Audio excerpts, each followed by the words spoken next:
Start.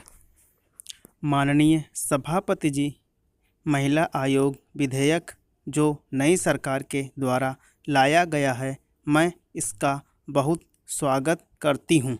यद्यपि मैं यह बात यहाँ कह देना चाहती हूँ कि भारत इस प्रकार का एक रूप धारण करे जब ना तो अनुसूचित जाति और जनजातियों के लिए किसी प्रकार के आरक्षण की ज़रूरत पड़े, न ही किसी महिला आयोग विधेयक की ज़रूरत पड़े, न ही किसी पुरुष आयोग विधेयक की ज़रूरत पड़े, न किसी मंडल आयोग की ज़रूरत पड़े। जब इस प्रकार के आयोगों की ज़रूरत पड़ती है, इसका मतलब है कि समाज में कहीं न कहीं भीषण रूप से असमानता है और उस असमानता को दूर करने के लिए ही ये अस्वाभाविक तरीके से पद्धतियाँ अपनाई जा रही हैं। मैं इसका स्वागत करने के साथ साथ एक बात और निवेदन करना चाहती हूँ कि महिला आयोग विधेयक को मैं यह नहीं मानती हूँ कि यह महिलाओं के ऊपर कोई बहुत बड़ा उपकार किया गया है, बल्कि मैं मानती हूँ कि सदियों से हमारे देश में विकृत मान्यताओं के कारण महिलाओं की शक्ति को जिसे कम आंका गया है, उस अपराध का, उस भूल का इस विधेयक के द्वारा प्रायश्चित किया जा रहा है। इस विधेयक के द्वारा महिलाओं को नई शक्ति प्रदान करने का प्रयत्न हुआ है। हाँ, कुछ सामाजिक परिवेशों के कारण महिलाओं को स्वयं अपनी शक्ति प्रदान नहीं की जा रही है, क्योंकि महिलाओं को स्वयं अपनी शक्ति का अंदाज नहीं रहा और कुछ ऐसी मनःस्थिति लोगों की बनी जिसके कारण महिलाओं की शक्ति को जानबूझकर कम आंका गया है। अन्यथा आज भी उदाहरण के रूप में देख सकते हैं कि महिलाएं, यदि हम शारीरिक दृष्टिकोण को छोड़ दें तो मानसिक दृष्टि से और भावनात्मक दृष्टि से महिलाएं पुरुषों से कहीं ज़्यादा शक्तिशाली होती हैं। मैं सभी माननीय सदस्यों से करबद्ध निवेदन करना चाहती हूँ कि चाहे कोई मामला हो, अनुसूचित जाति और जनजाति का मामला हो, चाहे महिलाओं का मामला हो, मनोविनोद कर सकते हैं।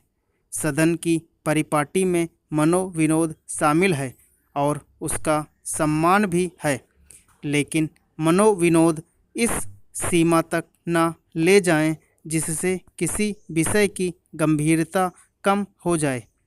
मैं कल से यह बात देख रही हूँ, जब से महिला आयोग विधेयक पर चर्चा हो रही है। इस विधेयक की चर्चा के दौरान मैंने कल भी देखा कि मनोविनोद इस सीमा तक पहुँच गया है कि मुझे इस बात का आश्चर्य हुआ।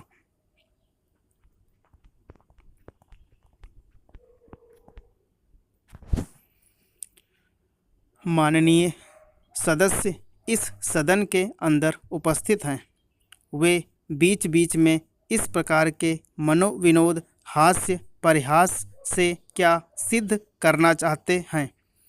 क्या महिलाओं के बारे में वे संकुचित और विकृत दृष्टिकोण रखते हैं? इसलिए मेरा सभी माननीय सदस्यों से निवेदन है कि संक्षेप में मुझे मेरी बात कह लेने दें और अपनी बात को समाप्त कर लेने दें। आपस में आप लोग बाहर लॉबी में एक दूसरे को चुटकुले सुनाकर हंस सकते हैं। मैं आपसे निवेदन कर रही थी, आज भी समाज में हम इस बात को देख सकते हैं कि महिलाएं पुरुषों की तुलना में भावनात्मक रूप से, बौद्धिक रूप से ज़्यादा शक्तिशाली हैं। अगर शारीरिक तुलना की बात छोड़ दी जाए, जहाँ तक शरीर की बात है, शरीर की दृष्टि से जो शक्तिशाली होगा वह शक्तिशाली माना जाएगा। लेकिन यह पशुओं की दुनिया में होता है, यह मनुष्यों की दुनिया में नहीं होता है। मनुष्यों की दुनिया में जो बुद्धि और भावना से ताकतवर होता है वही ताकतवर होगा, और यह बात महिलाओं में देखी जा सकती है। मान लीजिए किसी का पति गुजर जाए तो आप विधवा महिला को बहुत शक्ति के साथ अपना निर्वाह करते हुए देख सकते हैं, लेकिन पत्नी के गुजर जाने के बाद पतियों की क्या हालत होती है वह मुझे बताने की ज़रूरत नहीं है। यह बहुत सारे लोगों को मालूम है।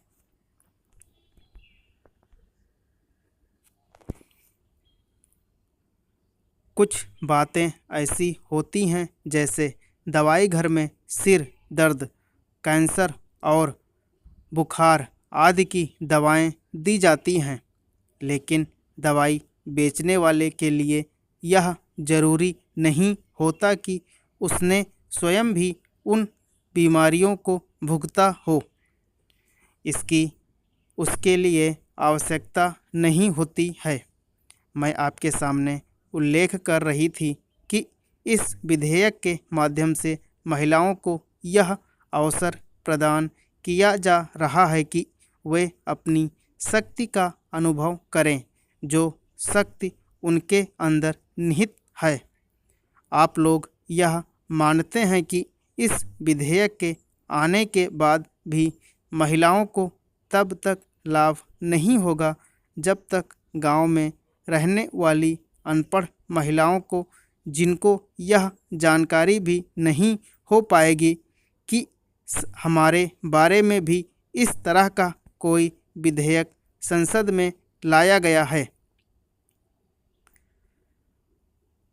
इसलिए माननीय मंत्री महोदया जिन्होंने इस प्रस्ताव को रखा है, मैं उनसे निवेदन करना चाहती हूं कि इस विधेयक का प्रचार किया जाए।